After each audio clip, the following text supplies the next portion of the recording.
All right, so now we have to talk about the elephant in the room, which is the notch at the top of the display panel here. This notch is not a barrier, so your mouse can go right underneath it. And a lot of folks who are running a lot of things in the background that put icons up here on the menu bar have found that those apps will be sitting underneath the notch and you can't see them. So that's an issue that Apple and developers have to work out together, I think. For me, I haven't noticed it that much because I spend most of my time focused on the middle of the display. And I've been using this now for the better part of a week, and the notch really is not something I have focused on or looked at, even when I've got brighter wallpapers going. If the notch is a distraction, I would pick a darker wallpaper like this one, which will get rid of the notch completely as far as your eyes can see. And that's thanks to the fact that this display has such a great contrast ratio, it just blends right in with the top.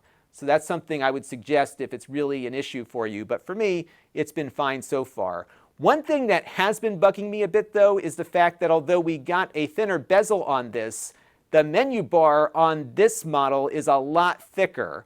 And if you take a look at what that menu bar looks like, you can see just how much thicker it is to accommodate that notch. And that's what's been bugging me more than the notch itself, is the fact that this thing is so thick and my menus look different. The Mac has always had the menus kind of look like this, where you pull down the menu and it's just right on the border there. But now it looks a lot different, and that takes a little bit of getting used to.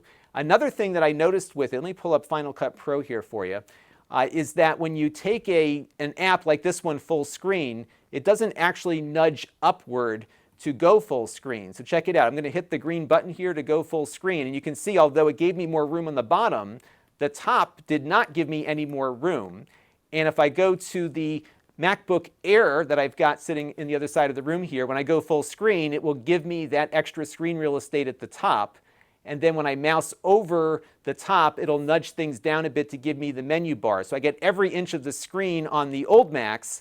On the new one here, the menu is up there, but the app can't use that new real estate because the notch is in the way. So there are a couple of little trade-offs here with this new display that bug me a little bit. Not enough to really make it a deal breaker, but the notch wasn't so much a problem for me as the new menu bar size is. So just be aware of that. You're not going to get use of that extra little bit of real estate that Apple has granted us.